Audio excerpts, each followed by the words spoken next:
হিজরির মাহে রবিউল আউয়াল মাসের প্রথম জুমায়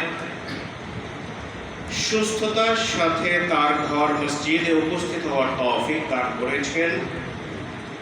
পাশাপাশি জুমা পূর্ব আলোচনায় কোরআন এবং হাদিসের আলোকে দু চারটি কথা বলার এবং শোনার তৌফিক দান করলেন। আমরা প্রত্যেকেই ওই মহান মালিকের দরবারে অন্তরের অন্তঃস্থল থেকে কালিমাতুশ শুকর আদায় করে বলি আলহামদুলিল্লাহ। আল্লাহ পাক রব্বুল আলামিন আমাদের আজকের এই উপস্থিতিকে মেহেরবানি করে কাল কিয়ামতের ময়দানে ওই কঠিন অবস্থায় আমাদের নাজাতের ওসিলা হিসেবে কবুল আর মঞ্জুর করে নিন। সবাই বলি আমিন। হযরত মুসাল্লিয়ানে কিরাম মুরব্বিয়ানে আযম, একটি মহান মাস আমাদের মাঝে চলে এসেছে, পবিত্র রবিউল আউয়াল। আরবি ভাষায়, আরবি গ্রামারের ভাষায় যেটাকে বলা হয় বসন্ত মাস। এই পৃথিবীতে যখন হযরত ঈসা আলাইহিস সালাম থেকে শুরু করে হযরত রাসূল করিম মুহাম্মদুর রাসূলুল্লাহ সাল্লাল্লাহু আলাইহি ওয়াসাল্লামের আবির্ভাব পর্যন্ত পৃথিবীতে কোরআন এবং সুন্নাহের বিশুদ্ধ মতানুসারে প্রায় 650 বছর ফিতরাতে ওহী ছিল। ওই সময়টা ফিতরাতে ওহী মানে হলো ওহীর বিরোধী কাজ, অর্থাৎ আল্লাহ পাকের পক্ষ থেকে আর কোন নবী রাসূল আর আসেননি। মানুষের মুক্তির দূত হিসেবে তখন পৃথিবীর মধ্যে আল্লাহর পক্ষ থেকে কোনো প্রতিনিধি এই সুদীর্ঘ সময়ের মধ্যে আর কাউকে প্রেরণ করা হয়। ওই সময়টাতে মানুষ পূর্ববর্তী নবীর রেখে যাওয়া আদর্শ থেকে বিচ্যুত হয়ে যায় এবং তারা নিজেদের মত অনুযায়ী এই পৃথিবীর বুকে নিজেদের জীবনকে পরিচালিত করতে থাকে। আর তখনই শুরু হয়ে যায় নানান ধরনের অবিচার, সমাজে হানাহানি, রাহাজানি, হত্যা, ধর্ষণ এবং যত ধরনের অপকর্ম রয়েছে সেগুলো শুরু হয়ে যায়। এগুলোর মাত্রা বাড়তে বাড়তে বাড়তে বাড়তে এমন একটা সময় চলে আসে যে মানুষ এই মুক্তির জন্য তাদের ত্রাহি অবস্থা।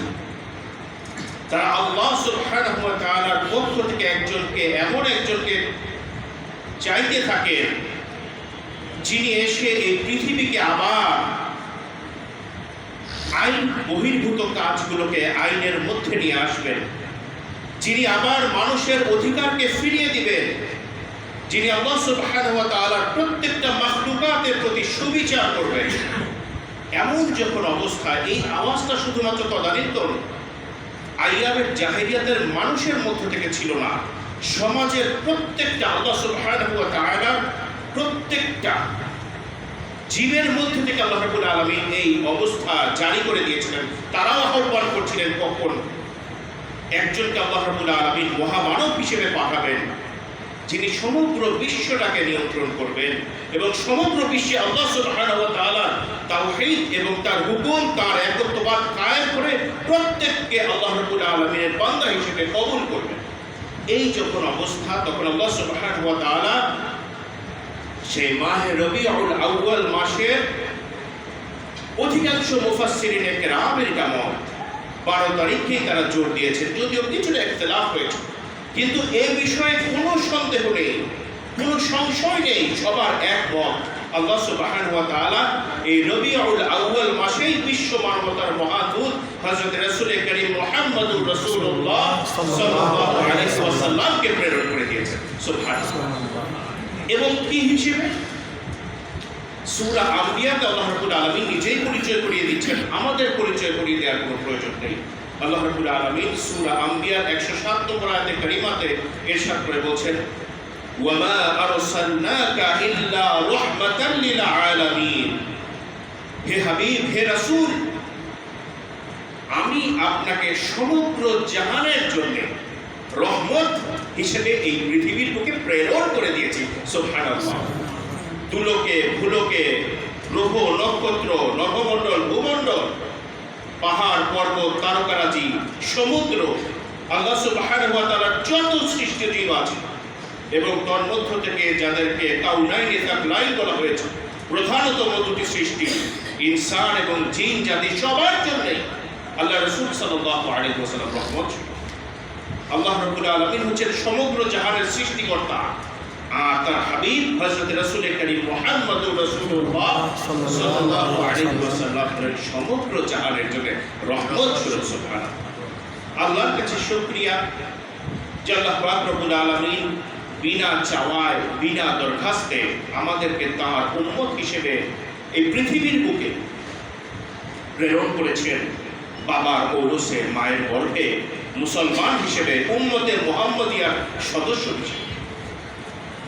এই বিষয়টার যদি আমরা নিয়ামতের শুকরিয়া আদায় করতে চাই, কিয়ামত পর্যন্ত যদি আমরা সিজদায় করে থাকি, তারপরেও এই বিষয়টা আমাদেরকে আল্লাহ রাব্বুল আলামিন এত বড় দয়া করেছেন, এত ইহসান করেছেন, এটার শুকরিয়া আদায় শেষ করা যাবে না। এজন্য প্রিয় হাজিরিন, এই মাসে আমাদের অন্যতম করণীয় হচ্ছে আল্লাহর হাবিব হযরত রাসূল করিম মুহাম্মদুর রাসূলুল্লাহ সাল্লাল্লাহু আলাইহি ওয়াসাল্লাম আমাদেরকে যে আদর্শ দিয়ে গেছেন, তিনি এমনি এমনি পৃথিবীতে আসেননি, পৃথিবীকে সংস্কার করতে এসেছেন। সমগ্র বিশ্বের সংস্কার সুদীর্ঘ 650 বছর আল্লাহ পাক রব্বুল আলামিনের পক্ষ থেকে কোন নবী রাসূল প্রেরিত হননি পৃথিবীর যুগে। যখন পৃথিবীর একেবারেই শেষ লগ্নে, তখন আল্লাহ পাক রব্বুল আলামিনের পক্ষ থেকে আল্লাহর হাবিব সাল্লাল্লাহু আলাইহি ওয়াসাল্লামকে আল্লাহ রাব্বুল আলামিন পাঠিয়েছেন। যেই সমাজে সভ্যতা বলতে কিছু ছিল না, মানবতা বলতে কোনো কিছু ছিল না, আপন বাবা তার আপন কন্যা সন্তানকে মেয়ে হওয়ার কারণে জীবন্ত মাটির মধ্যে দাফন করে দিত, কারণ সমাজে তার কর্তৃত্ব ঠিক রাখার জন্য নারী জাতিকে, যেই নারী জাতির উদরেই তারা জন্মগ্রহণ করেছে, আবার সেই নারী জাতি তার ঔরসে আসলে তার কাছে সেটা অপমান হতো, যার কারণে তারা জীবন্ত সে যুগে মেয়েদেরকে দাফন করে দেয়া। এই অবস্থা থেকে আল্লাহ পাক রব্বুল আলামিন মুক্তি দানের জন্য হযরত রাসূল করিম মুহাম্মদুর রাসূলুল্লাহ সাল্লাল্লাহু আলাইহি ওয়াসাল্লামকে আমাদের মাঝে প্রেরণ করেছেন। সুতরাং এই রবিউল আউয়াল মাসের শিক্ষা হবে আমাদের জন্য এটাই যে আল্লাহর হাবিব সাল্লাল্লাহু আলাইহি ওয়াসাল্লাম আমাদের জন্য যে যে দিক নির্দেশনা প্রদান করেছেন, আমরা ঠিক সে অনুযায়ী নিজেদের জীবনকে পরিচালিত করতে, আল্লাহর বিধিবিধানকে মেনে নিতে এবং এই পৃথিবীতে কোরআন এবং সুন্নাহ মোতাবেক আমার নিজের জীবন, নিজের পারিবারিক জীবন, সামাজিক জীবন, রাষ্ট্রীয় জীবন, আন্তর্জাতিক জীবন, প্রত্যেকটা পরিমণ্ডলে যেন আমরা আল্লাহ রাসূল সাল্লাল্লাহু আলাইহি ওয়াসাল্লামের আদর্শকে গ্রহণ করতে পারি, এটাই হবে আমাদের জন্য মূল শিক্ষা। প্রিয় হাজিরিন, আল্লাহ হাবিব সাল্লাল্লাহু আলাইহি ওয়াসাল্লাম সব সময় আমাদেরকে যে বিষয়ে একটি গুরুত্বপূর্ণ দিক নির্দেশনা প্রদান করেছেন, সেটা হচ্ছে আমরা সব সময় যদি সত্যের পথে থাকি, আমরা যদি নেকের পথে থাকি, আমরা যদি আল্লাহর পথে থাকি, পৃথিবীর কোনো শক্তি আমাদেরকে কোনো কিছুই করতে পারবে না। এ প্রসঙ্গে আল্লাহ পাক রব্বুল আলামিন পবিত্র কোরআনুল কারীমের সূরা আল মায়েদার 2 নম্বর আয়াতে কারীমাতে ইরশাদ করে বলছেন, ওয়া তাআওয়ানু আলাল বিররি ওয়াত তাকওয়া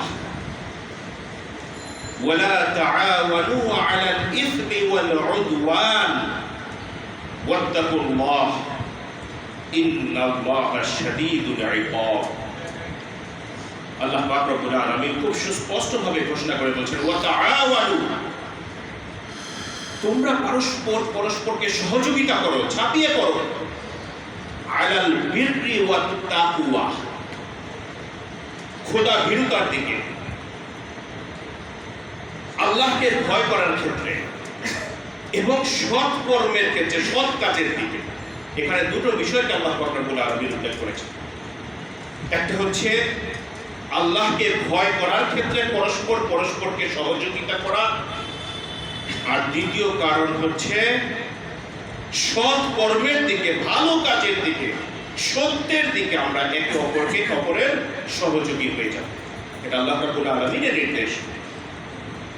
এবং পরবর্তীতে আল্লাহ রাব্বুল আলামিন বলেছেন ওয়ালা তাআওয়ানু, এবং তোমরা কেউ কাউকে সহযোগিতা করো না, কাউকে তোমরা কোঅপারেটিভ হয়েও না, তোমরা কাউকে তোমরা সাহায্য করো না আলাল ইসমি ওয়াল উদওয়ান, পাপের ক্ষেত্রে, সীমা লঙ্ঘনের ক্ষেত্রে। অর্থাৎ যে ব্যক্তি আল্লাহ পাক রব্বুল আলামিনের হুকুম আহকামের সীমা লঙ্ঘন করে ফেলে, তাকে সহযোগিতা না করার জন্য আল্লাহ পাক রব্বুল আলামিন পবিত্র কোরআনুল কারীমে বলেছেন, সূরা মায়েদা আয়াত 2। এরপর আল্লাহ রাব্বুল আলামিন বলেছেন যদি না শোনো ওয়াত্তাকুল্লাহ, আল্লাহকে ভয় করে চলো, ইন্নাল্লাহা শাদীদুল ইকাব, নিশ্চয়ই আল্লাহ পাক রব্বুল আলামিন কঠোর শাস্তিদাতা।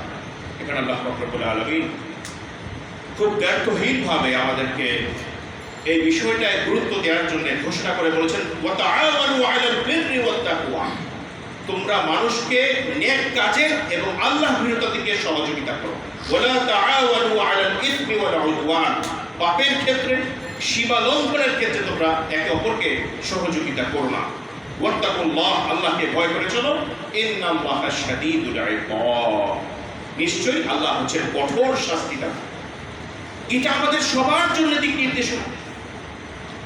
আমরা যে পদেই থাকি না কেন, আমরা হই চাকরিজীবী, হই ব্যবসায়ী, হই আমি একজন কৃষিবিদ, হই আমি একজন দিনমজুর, হই একজন রিকশাওয়ালা, হই একজন মাদ্রাসার শিক্ষক, হই একজন মসজিদের খতিব, বাকি যেই হই না কেন, স্ব জায়গা থেকে আল্লাহ পাক রব্বুল আলামিন এই দিক নির্দেশনা আমাদেরকে প্রদান করেছে। যদি এর ব্যত্যয় ঘটে যায়, আল্লাহ পাক রব্বুল আলামিন বলেছেন ইন্নাল্লাহা শাদীদুল ইকাব, আল্লাহ হচ্ছেন কঠোর শাস্তিদাতা। নিশ্চয়ই তোমরা জেনে রাখবে, এটা নিশ্চয়ই আল্লাহ পাক রব্বুল আলামিন তাকিদ দিয়ে বলছেন। আমরা অনেক সময় অনেক ক্ষেত্রে হতাশ হয়ে যাই যখন আমরা জুলুমের শিকার হই, যে মাথা নাসরুল্লাহ, অনেক সময় আমাদের মুখে অধৈর্য চলে আসে যখন জুলুমের মাত্রা বেশি হয়ে যায়, অন্যায় অবিচার সব জায়গায় সর্বত্র ক্যান্সারের মতো ছড়িয়ে যায়, তখন আমাদের মধ্যে অনেক সময় হতাশা চলে আসে। মাথা নাসরুল্লাহ, আল্লাহ পাক রব্বুল আলামিন ওখানেই বলেছেন এখানে তোমাদের হতাশা হওয়ার কোনো সুযোগ নেই। তোমরা জেনে রাখো আল্লাহ পাক রব্বুল আলামিন ছাড় দেন, অনেক ছাড় দেন। তিনি তোমাদেরকে দেখেন, ফিরে আসো, ফিরে আসো, ফিরে আসো, ফাফিরু ইলাল্লাহ, আমার দিকে ফিরে আসো, আল্লাহর দিকে ফিরে আসো, আমার দিকে তুমি তোমার এই পাপকে তওবাহ করে তুমি ফিরে আসো। যখন দেখতে দেখতে দেখতে দেখতে সীমা লঙ্ঘনের চূড়ান্ত পর্যায়ে চলে যায়, মানুষের মধ্যে যে অন্তরের রোগ ব্যাধিগুলো আছে সেগুলো যখন একেবারে শেষ স্টেজে চলে যায়, একেবারে শেষ স্টেজ, আর কোনো চিকিৎসা নেই, ওই অন্তরের রোগের যখন আর কোনো চিকিৎসা না থাকে, তখন আল্লাহ পাক রব্বুল আলামিন ওই জাতিকে, ওই গোষ্ঠীকে, ওই জালিমকে পাকড়াও করেন এবং তাকে সমূলে ধ্বংস করে দেন। প্রিয় হাজরিন, এই যে আয়াতে কারিমা, এটা আমাদের জন্য একটি গুরুত্বপূর্ণ মেসেজ। আমরা যে জায়গায় থাকি না কেন, আমাদের এই কথা বলার কোনো সুযোগ নেই আমি চাকরি করি, আমি যদি সত্য কথা বলতে চাই তাহলে আমার চাকরিটা চলে যাবে। এই কথা বলার সুযোগ আল্লাহ পাক রব্বুল আলামিন আমাদেরকে দেননি এই দুনিয়াতে চলার ক্ষেত্রে। আজকে সমাজের যে অবস্থা, গত 1 মাস আগেও আমাদের দেশে যে রাষ্ট্রীয় ব্যবস্থা ছিল, মানুষের উপর জগদ্দল পাথরের মতো যেভাবে চেপে বসেছে, কোরআন সুন্নাহের সত্যি কথাগুলো মানুষ সঠিকভাবে বর্ণনা করতে পারবে। আপনি আশ্চর্য হবেন জেনে, আমরা লজ্জিত হই আলেম সমাজ যখন এগুলোর প্রকৃত ঘটনা, যখন বন্দুকের নল ঠেকিয়ে 15.5 বছর আমাদেরকে জুলুম নির্যাতনের শিকার হতে হয়েছে। যারাই সত্য কথা বলেছেন তাদেরকেই তারা দমন করার চেষ্টা করেছে এবং কোনো কিছুই ছিল না। এই অবস্থাতে কিন্তু সত্য রিপোর্টগুলো বের হয়নি। এখন বর্তমানে যারা সরকারে আছেন, ইসলামিক ফাউন্ডেশন, আপনারা শুনে লজ্জিত হবেন, এমন একটা প্রতিষ্ঠান যেটাকে আমরা মোটামুটি স্বাধীনতার পর থেকে একটি সাধারণ মানুষের জন্য, আলেম ওলামাদের জন্য ইসলামিক ফাউন্ডেশনের বই পড়ে তাদের আলেম হতে পারে না, কিন্তু যারা সাধারণ মানুষ আছেন তাদের কিন্তু আস্থার জায়গা ছিল এই ইসলামিক ফাউন্ডেশন। এখান থেকে বিভিন্ন ধরনের জগৎ বিখ্যাত কিতাবগুলোর অনুবাদ হতো, তাফসিরের অনুবাদ হতো, বঙ্গানুবাদ হতো, হাদিস শাস্ত্রের বঙ্গানুবাদ হতো, এবং তাদের বিভিন্ন ধরনের দিন ইসলামের খেদমতের জন্য, প্রচারের জন্য, প্রসারের জন্য তাদের বিভিন্ন ধরনের কোরআন এবং সুন্নাহের লেখা যে আর্টিকেলগুলো বের হতো, এগুলো আজকে 15.5 বছর ধরে একেবারে তলানিতে গিয়ে ঠেকেছে। আমরা শুনে আশ্চর্য হই, যারা রাজনীতিবিদ আছেন, যারা ছিলেন ইতিপূর্বে ক্ষমতায়, একেবারে শুরু থেকে নিয়ে শেষ পর্যন্ত বাংলাদেশের ইতিহাসে, কারণ পৃথিবীর ইতিহাসে এমন কাউকে খুঁজে পাওয়া যায়নি যে রাষ্ট্রপ্রধান থেকে শুরু করে একটি ওয়ার্ড পর্যায়ের নেতা কাউকেই খুঁজে পাওয়া যাচ্ছে না একসাথে লাফান। কেমন শাসন তারা করেছিল! একদিন আগেও পুলিশ, র্যাব, প্রশাসনকে ঘাড়ে বন্দুক নলকে নিয়ে তারা ক্ষমতায় ছিল, ঠিক একদিন পরে তাদের শুরু থেকে নিয়ে শুরু করে একেবারে ওয়ার্ড পর্যায়ে কাউকে আর খুঁজে পাওয়া যাচ্ছে না, সব লাফান। কেমন শাসন তারা করেছে! ঠিক আছে, তারা রাজনীতি করেছে, হতে পারে। আমার দুঃখটা হচ্ছে অন্য জায়গায়। এই দেশের যারা আলেম সমাজ, যারা আপনারা আজকে আমাদের কাছে 2-4টি কোরআন এবং হাদিসের আলোকে কথা শোনার জন্য, একটু বলার জন্য, আমাদের সাথে মুআমালাত করার জন্য আপনারা একটু বসে থাকেন, একটু অপেক্ষায় থাকেন, কি আশ্চর্য বিষয়! বাংলাদেশের জাতীয় মসজিদ বাইতুল মোকাররমের খতিব সরকার পতনের পর থেকে তিনি পলাতক। একটি আশ্চর্য এবং দুঃখজনক বিষয়, পরবর্তীতে যাকে খতিবের দায়িত্ব দেওয়া হয়েছে তিনিও পলাতক, এবং যাদেরকে দেওয়া হচ্ছে তাদের বিরুদ্ধে বড় বড় ধরনের প্রমাণিত বিভিন্ন ধরনের অকারেন্স রয়েছে। এখন আমার প্রশ্ন হচ্ছে, আমরা কি এর উঠে কিনা?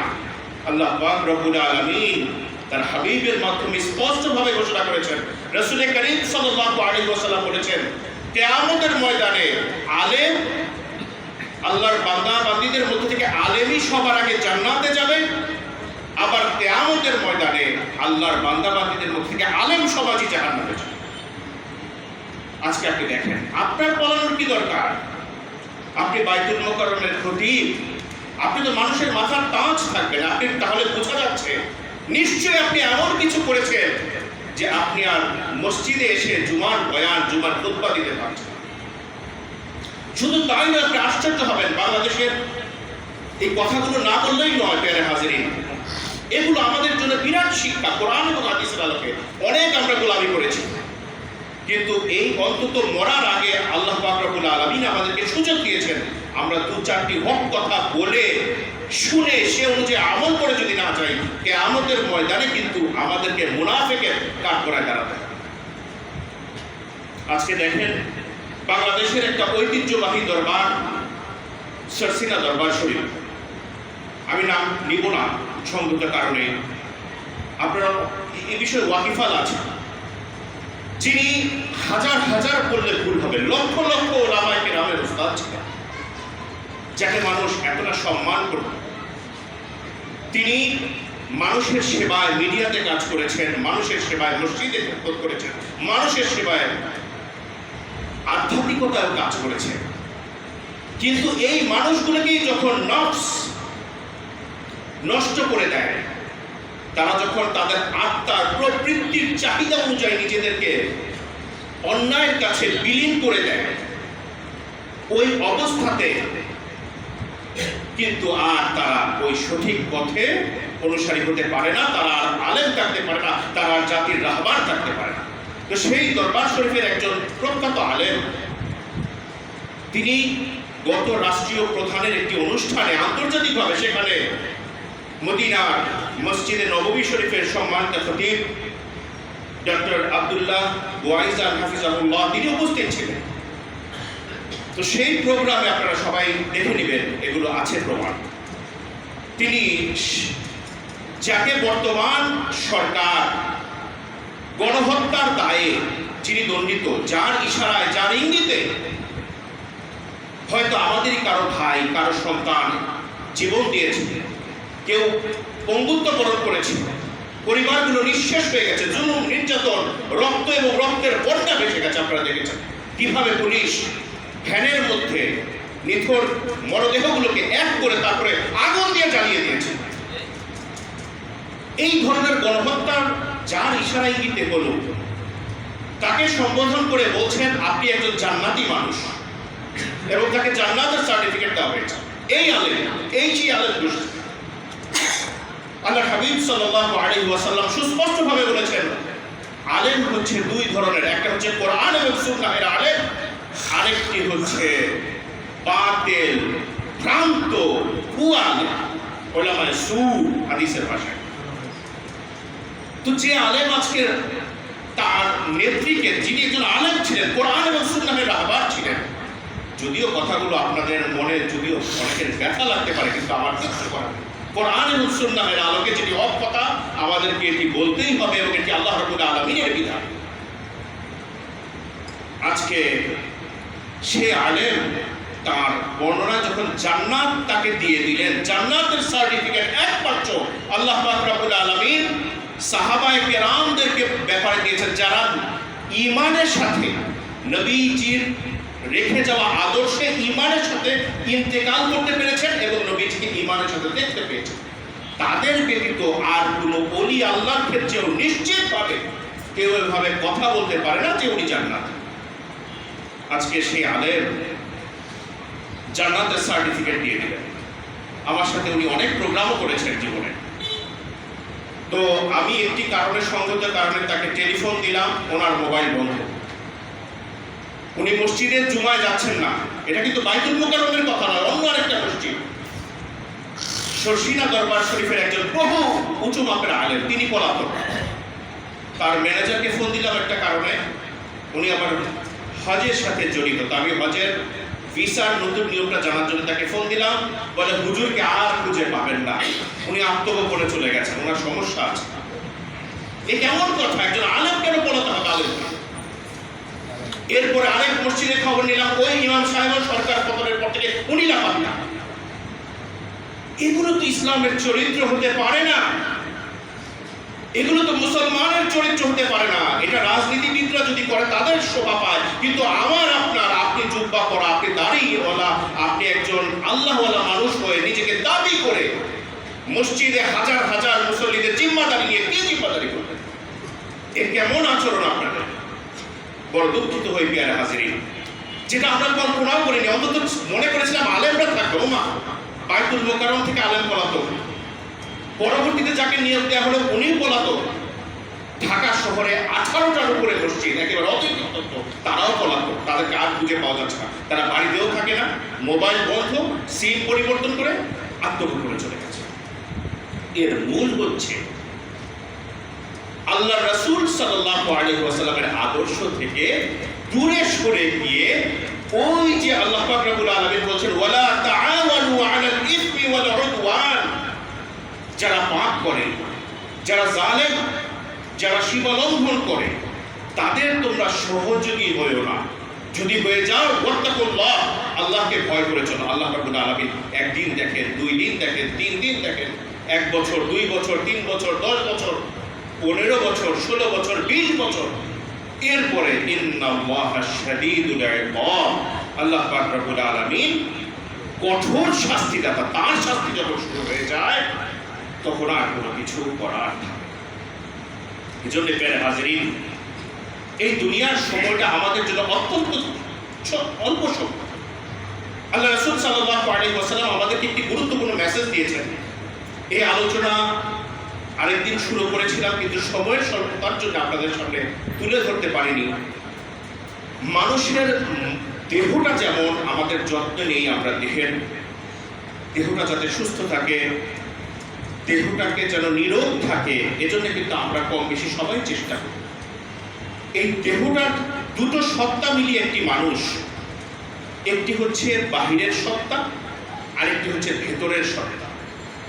বাহিরের সত্তা হচ্ছে আমার আপনার এই 3.5 হাত দেহের বডিটা, এটা হচ্ছে বাহিরের সত্তা। আর ভেতরের সত্তা হচ্ছে হযরত রাসূল করিম মুহাম্মদুর রাসূলুল্লাহ সাল্লাল্লাহু আলাইহি ওয়াসাল্লাম যেটার ব্যাপারে অনেক দিক নির্দেশনা আমাদেরকে প্রদান করেছেন, যেটাকে কোরআন এবং হাদিসের ভাষায় নফস বলা হয়, আত্মা, যেটাকে আমরা দেখতে পাই না।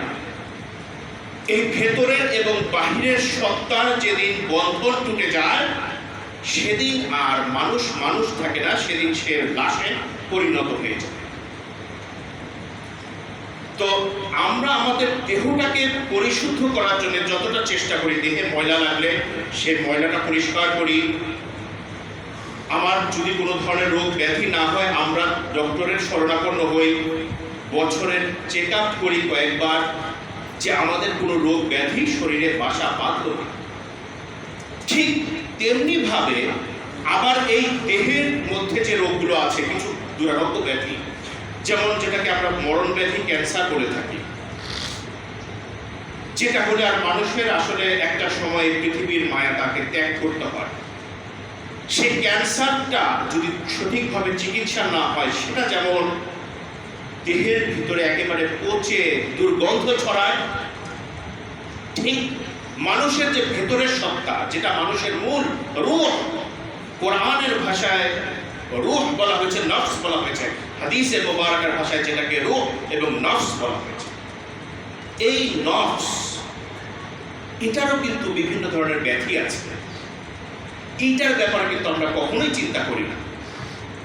দেহের যেমন রোগ আছে, ডায়াবেটিস, কিডনি, লিভার, হার্ট, বিভিন্ন ধরনের অর্গানগুলো আমাদের আক্রান্ত হয়, ঠিক এই রুহের মধ্যে কিন্তু আমাদের কিছু কিছু রোগ আছে। হিংসা করা, পরশ্রী কাতরতা করা, লোভ, লালসা, পাপের প্রতি এগিয়ে আসা, এই যে বিষয়গুলো, এগুলো কিন্তু আত্মার রোগ, নফসের রোগ।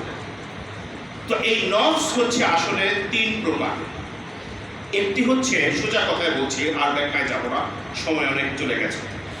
নফস হচ্ছে তিন প্রকার। আজ থেকে আমরা শিখে নিয়ে যাব, খুব সহজ ব্যাপার, আপনারা জাস্ট একটু মনে রাখবেন। মানুষের যে নফস হচ্ছে তিন প্রকার। এক নম্বর হচ্ছে নফসে আম্মারা। এই নফসটা শুধুমাত্র খারাপ কাজের দিকে এটা টেন্ডেন্সি হচ্ছে শুধু খারাপ করা, শুধু পাপ, ভালো কিছু নেই। নামাজে এসো না, রোজা রেখো না, যাকাত দিও না, হজ করো না, মানুষকে ঠকিয়ে খাও, মানুষের সম্পদকে লুণ্ঠন করো, অন্যের স্ত্রীকে নিজের মনে করে ভাগিয়ে নাও। এই যে যত পাপ কর্ম, এক কথা যত খারাপ কর্মগুলো আছে, এগুলো নফসে আম্মারার কারণে হয়ে থাকে। এবং প্রমাণ সূরা ইউসুফের 53 নম্বর আয়াতে কারিমাত আল্লাহ রাব্বুল আলামিন বলছেন, ইন্নান নাফসা লাআম্মারাতুম বিসসুই ইল্লা মা রাহিমা রাব্বি। ওইটা কোরআনের আয়াত, সূরা ইউসুফ আয়াত নম্বর 53।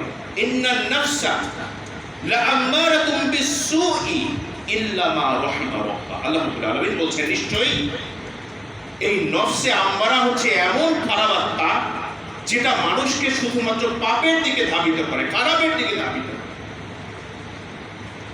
ইল্লা মা রাহিমা রাব্বি, শুধুমাত্র যাদের প্রতি তাদের প্রতিপালক দয়া করেন, যাদেরকে রহমত করেন, যাদেরকে হেফাজত করেন, তারা এটা থেকে মুক্ত। অন্যথায় সবাই এই নফসে আম্মারা রোগে আক্রান্ত। এটা হচ্ছে খারাপ আত্মা, নফসে আম্মারা। এবং এটাই হচ্ছে পৃথিবীর মধ্যে সবচেয়ে বেশি সংখ্যক মানুষের মধ্যে এটাই কাজ করে। সবসময় অন্যায় কাজ করা, অসৎ কাজ করা, কিছু সময়ের জন্য ক্ষমতা পেয়েছে, ক্ষমতার অপব্যবহার করা, যে সম্পদ আমার নয় সেই সম্পদকে নিজের করে আপন করে নেওয়া। এই বিষয়টাকে আমাদের খুব খেয়াল রাখতে হবে। এটা হচ্ছে নফসে আম্মারার কাজ। 2 নাম্বার হচ্ছে নফসে লাওয়ামা। নফস আল-লাওয়ামা, লাওয়ামা হচ্ছে ওই নফসকে বলা হয় যেটা মূলত মন্দ পরায়ণ, কিন্তু সেটা আবার অনুশোচনাকারী, অনুতপ্তকারী নফস। অর্থাৎ সে ভালো করে, কিন্তু সে খারাপ পরায়ণ, সৃষ্টিগতভাবে সে খারাপ পরায়ণ, কিন্তু যদি আল্লাহ রাব্বুল আলামিনের কাছে তওবা করে, ইস্তেগফার করে, ওই নফসের নিয়ন্ত্রণটা আল্লাহ রাব্বুল আলামিন দিয়ে রেখেছেন মানুষের মধ্যে। যদি সে নিজ থেকে ঠিক হয়ে যায়, আল্লাহ রাব্বুল আলামিন তাকে নিয়ন্ত্রণ করে দেয়। অর্থাৎ এক কথায় ভালো করার ক্ষমতা রাখে, খারাপ করার ক্ষমতা রাখে। অর্থাৎ আমরা যারা দুর্বল ঈমানের অধিকারী আছি, আমরা যারা নিজেদেরকে মুসলমান দাবি করি, আল্লাহর বান্দা নবীজির উম্মত দাবি করি, আমরা অধিকাংশই এই নফসের অন্তর্গত। অর্থাৎ আমরা পাপও করি, আমাদের দিয়ে প্রচুর পাপ হয়ে যায়, পাপের সংখ্যাই বেশি। সকাল থেকে শুরু করে ঘুমাতে যাওয়ার আগ পর্যন্ত শুধু ইচ্ছায় হোক অনিচ্ছায় হোক আমাদের দিয়ে পাপ আর পাপ হয়ে যায়। তো এই নফসটাকে বলা হয় নফসে লাওয়ামা। এর দলিল পবিত্র কোরআনুল কারীমের সূরা আল কিয়ামাতে 2 নম্বর আয়াতে কারীমাত আল্লাহ রাব্বুল আলামিন নফসের শপথ করে বলেন, ওয়ালা উকসিমু বিন নফসিল লাওয়ামা। এগুলো একটাও বানানো বিষয় নয়। এই যে নফস 3 প্রকার, এইটা সরাসরি কোরআনুল কারীমের টেক্সট দ্বারা সাব্যস্ত, অস্বীকার করার কোনো সুযোগ নেই। আল্লাহ রাব্বুল আলামিন বলেন, ওয়ালা উকসিমু বিন নফসিল লাওয়ামা, আর আমি কসম করি, শপথ করি ওই নফসের যেটা ভালো করতে পারে আবার খারাপও করতে পারে। অর্থাৎ আমাদেরকে যাদের আমরা মন্দ কাজ অনেক সময় যদি হয়ে যায়, তখনই আমরা সাথে সাথে যদি তওবা করতে থাকি, আল্লাহকে ভয় করে চলতে পারি, কখনোই যদি অন্যায়ের সাথে আপোষ না করে ন্যায়ের পথে থেকে আমি সুবিধা বঞ্চিত হই, কোনো সমস্যা নেই, আমি পথ বঞ্চিত হই, কোনো সমস্যা নেই, আমার উপর অনেক সময় জুলুম নির্যাতন এসে পড়ে, আসুক, কোনো সমস্যা নেই, কিন্তু যদি আমি অন্যায়ের কাছে মাথা নত না করে আল্লাহর বিধি বিধান মোতাবেক চলতে পারি, এই নফসের লাওয়ামাটাই কিন্তু এটা শিফটেড। এটা শিফট করে তৃতীয় যে নফস রয়েছে, যেটা হচ্ছে সবচেয়ে দামি, সবচেয়ে মূল্যবান নফস, নফসে মুতমাইন্না। আল্লাহ পাক রব্বুল আলামিন পবিত্র কোরআনুল কারীমের সূরা আল ফজরের 27 থেকে 30 নম্বর আয়াতে কারিমাতে এই বিষয়ে আলোচনা করেছেন। আল্লাহ পাক রব্বুল আলামিন বলেন, ইয়া আইয়াতুহান নাফসুল মুতমাইন্না, হে প্রশান্ত আত্মার, পবিত্র আত্মার অধিকারীগণ, ইরজিই ইলা রাব্বিকি রাদিয়াতাম মারদিয়া, তুমি সন্তুষ্ট চিত্তে, আনন্দ চিত্তে, প্রফুল্ল চিত্তে তুমি তোমার রবের দিকে ধাবিত হও, চলে আসো। ফাদখুলি ফি ইবাদি, আমার বান্দাদের তুমি অন্তর্গত হয়ে যাও। আমার বান্দা, এটা আল্লাহ রাব্বুল আলামিন নিসবতের মাধ্যমে খুব আপন করে বলেছেন, ফাদখুলি ফি ইবাদি, আমার বান্দাদের অন্তর্গত হয়ে যাও। ওয়াদখুলি জান্নাতি, এবং পরিশেষে চূড়ান্ত যে ভিক্টরি, চূড়ান্ত যে বিজয়, তুমি জান্নাতের মধ্যে প্রবেশ করে ফেলে।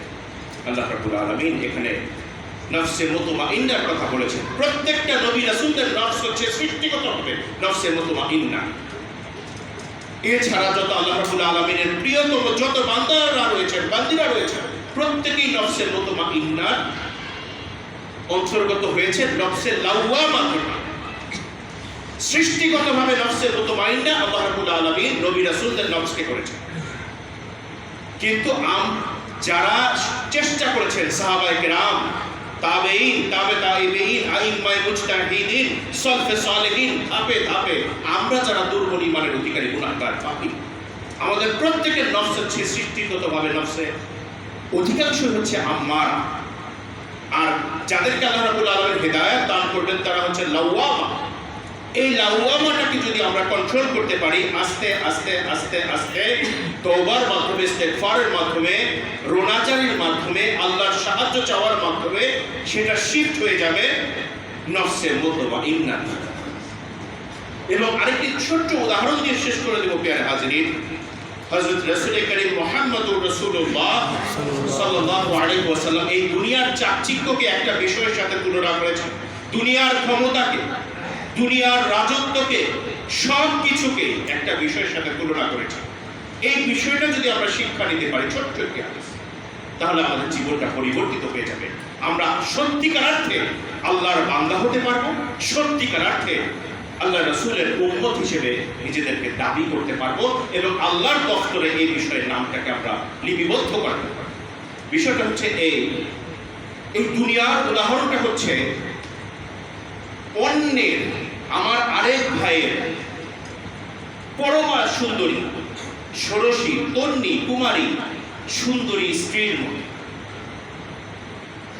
যেটা আপনার জন্য অবৈধ। এটা হচ্ছে দুনিয়ার উদাহরণ। হচ্ছে আল্লাহ রাসূল সাল্লাল্লাহু আলাইহি ওয়াসাল্লাম সুস্পষ্টভাবে ঘোষণা করেছেন আমার উম্মতের জন্য দুনিয়ার উদাহরণ হচ্ছে তোমার আরেক ভাইয়ের সুন্দরী, কুমারী, তন্নি, রূপবতী স্ত্রীর মতো। যে মহিলাটা তোমার জন্য হালাল নয়, একজন অন্যের স্ত্রী যত সুন্দরী হোক, ইসলামী শরিয়া মোতাবেক, কোরআন এবং হাদিসের আলোকে এই মহিলা আপনার জন্য চিরদিনের জন্য হারাম। কোনো সম্ভাবনা নেই যতক্ষণ সে আরেকজনের স্ত্রী হিসেবে থাকে। তো ঠিক আল্লাহ রাসূল সাল্লাল্লাহু আলাইহি ওয়াসাল্লাম বলেছেন এই দুনিয়ার উদাহরণটা হচ্ছে তোমাদের জন্য আরেকজনের রূপবতী স্ত্রীর মতো। তোমরা ওই দিকে নজর দিতে চেও না, দুনিয়ার চাকচিক্যে পাগল হতে চেও না, দুনিয়ার লোভ লালসায় পড়ে তোমরা নিজেদের আদর্শকে বিসর্জন দিতে চেও না। যদি দিতে চাও, ওই যে আজকে বাইতুল মুকাররমের খতিবের মতো তুমি পলায়ন হয়ে যাবে, আজকে ওই আমিনবাগের খতিবের মতো তুমি পলায়ন হয়ে যাবে, মিরপুরের বড় শাহী মসজিদের ইমামের মতো তুমি পলায়ন হয়ে যাবে। আজকে তোমার অস্তিত্ব আর খুঁজে পাওয়া যাবে না। এজন্য প্রিয় হাজিরিন, আমার নিজের ঘরের বউ সে যদি অসুন্দর হয়, এটা আপনার জন্য বৈধ। আল্লাহ রাব্বুল আলামিন পবিত্র কোরআনে যার যার আপন স্ত্রীকে আপনার জন্য বৈধতা দান করেছে। উনি যদি কালো হন, কুশ্রী হন, এটা আপনার জন্য বৈধ, আপনার বৈধতার সীমারেখা। কিন্তু আরেক ভাইয়ের স্ত্রী, উনি অনেক সুন্দরী, অনেক রূপসী, অনেক তন্নি, অনেক তিনি রূপবতী, কিন্তু ওই দিকে নজর দিয়ে আপনার জন্য হারাম করা হয়েছে। যদি দিতে চান, বিপদ আছে, সেটা হয়ে যাবে পরকিয়া, সেটা হয়ে যাবে হারাম, এবং সেটার জন্য অবশ্যই আল্লাহ রাব্বুল আলামিন যদি ক্ষমা না করেন আপনাকে জাহান্নামের অধিবাসী। এজন্য আল্লাহ পাক রব্বুল আলামিন আমাদের সবাইকে কোরআন এবং হাদিসের আলোকে আজকে যে আলোচনা হয়েছে সূরা আল মায়েদার 2 নম্বর আয়াতে কারিমা, ওয়া তাআওয়ানু আলাল বিররি ওয়াত তাকওয়া ওয়া লা তাআওয়ানু আলাল ইসমি ওয়াল উদওয়ান, এই বিষয়ের উপরে সর্বক্ষেত্রে আমরা যেন পরস্পরকে নেকের ক্ষেত্রে, আল্লাহ ভীরতার ক্ষেত্রে সাহায্য সহযোগিতা করি, এবং পাশাপাশি আমরা পাপ থেকে, সীমালঙ্ঘন থেকে যেন আমরা পরস্পরকে সহযোগিতা না করি, এবং আমরা যেন দূরে সরে যাই। আল্লাহ পাক রব্বুল আলামিন আমাদের সবাইকে এই আয়াতে কারিমার উপর আমল করার মাধ্যমে উভয় জাহানের কল্যাণ এবং কামিয়াবি দান করুন। আমিন। ওয়া আখিরু দাওয়ানা আলহামদুলিল্লাহি রাব্বিল আলামিন। যারা এখনো সুন্নাত